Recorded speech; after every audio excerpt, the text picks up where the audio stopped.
friend of mine, a professional musician and a producer of many years, wrote to me the other day, and one of the things he said wound up being today's topic for this video. He said, if 30 years ago we had what young people have now, we would have changed the world.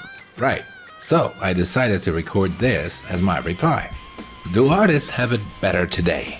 In the old days, that is, up until the days of the internet, aspiring artists really didn't have much choice. It was either get signed to a label, major or indie, or suffer eternal obscurity as an unsigned act. And if they wanted to screw you, you let them. And if you got really, really lucky and didn't merely get signed but also had hit records and a large following, then you had a chance of actually making some money on it too. A few dozen artists made millions, we all know that. But a typical, average, lesser-known, signed artist, one of hundreds out there, made the equivalent of maybe $12 an hour when you add everything up and recoup everything he owes. And as for the rest of the signed artists, many thousands of them, they were typically in the minus. That's if they even got released at all. So it's clear that in the old days, things didn't really look all that great for most artists. This is not to say that the record labels were all bad guys, far from it. Many were fabulous, dedicated, and extremely talented people. But the realities of the market and available technologies at the time made it difficult for things to be any other way. Record companies of old only really had just one job to do: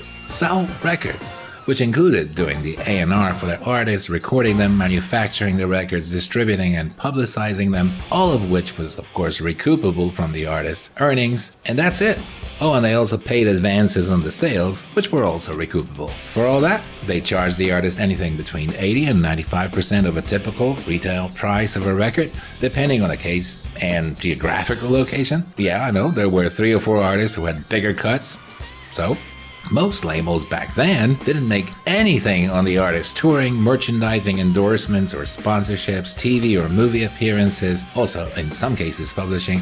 All that was separate, and in many cases it was the only way an artist could hope to actually make at least some money on the side. Now, in the era of the internet, the labels were suddenly faced with a free market competition made possible by the technology that computers and the World Wide Web represented. Indie labels, as well as unsigned artists, could now do their own A&R and research, record and produce themselves, and even manufacture, distribute, and publicize their music, shoot their own videos, all of that for relative peanuts. So now, the majors discovered that they had 2 new enemies: the public, which increasingly shared music with their friends without buying it, and the artists, who were earning more than they were supposed to, while the labels were losing money.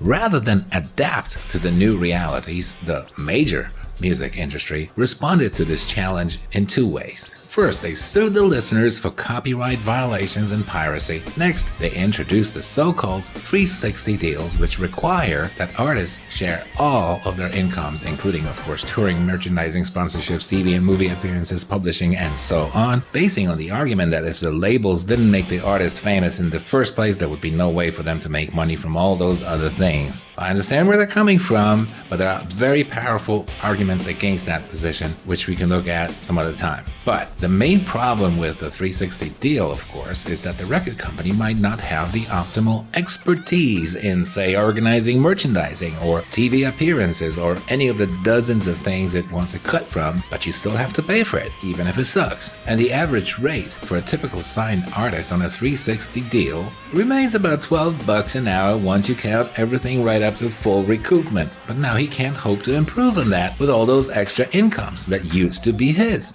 or hers.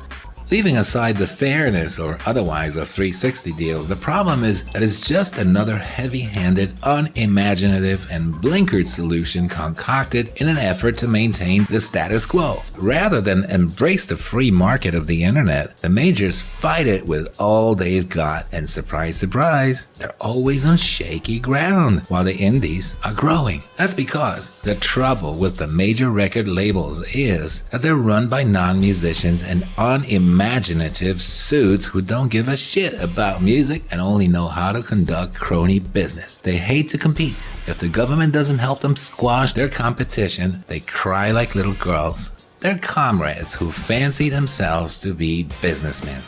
The market changes all the time, and as the majors refuse to accept this, their relevance continues to decline. Today, in 2014, more than 34% of all music incomes are generated by the indies, nearly 10 times as much as a mere 10 years ago. The major labels today function, in effect, more like bureaucratic government departments than bona fide businesses. You're gonna have a music czar before you know it, and thus they insist on repeatable results in order to satisfy their bottom line. Consequently, whereas in the old days, you wouldn't get signed if you sounded just like X, today you won't get signed if you don't. Another problem is that the major labels all run like military operations by crybabies, sissy lawyers, and yes men are unable to cope with failure. If they sign you, they'll only dare release a single for you. And if it flops, that's it. It's curtains for you. No second chances.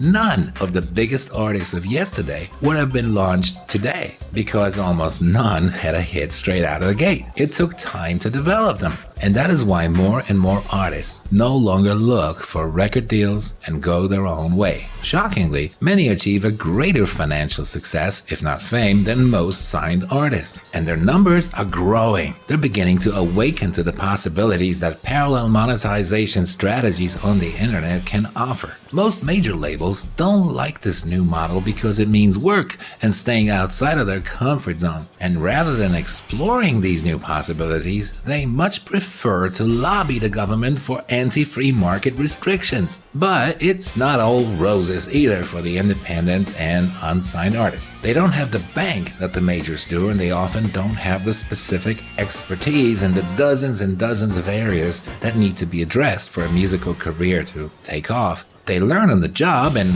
as can be expected, fail more than they succeed. But if they have a good plan, they're in with a solid chance. And what about indie labels? Well, even though they may be labels technically, most are completely different animals from the major labels. They're much more similar to unsigned but well-organized artists than to the major record companies as we know them today. They have to fight in pretty much the same way that the unsigned musicians do. They have no choice but to embrace the freedom and free market options that the internet has to offer. And there's an infinite supply of those if you have the vision and the tenacity. One or more of them will eventually become the next majors, but hopefully with a back to the roots and more free market mentality. But even before they do, they'll probably be taken over by some majors with the brilliant idea that success can be bought. Major labels buy or license more indie labels than they sign new artists.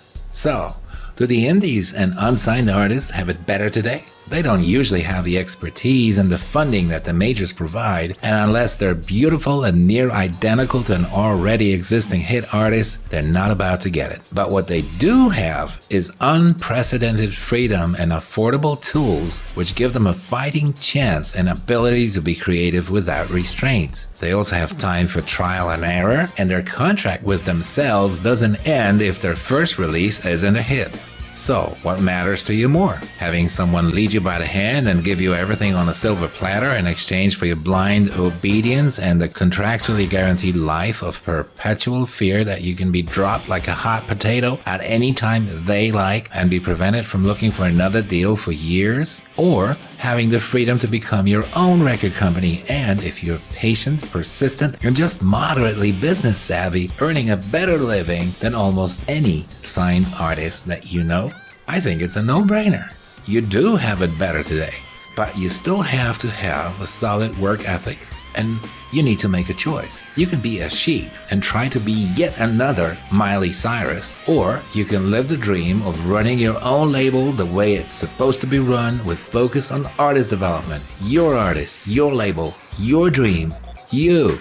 And the odds are 1,000 to 1 that if you go it alone, you're gonna do better than you ever could with a major label deal. So act today. After all, the today is the tomorrow that you worried about yesterday.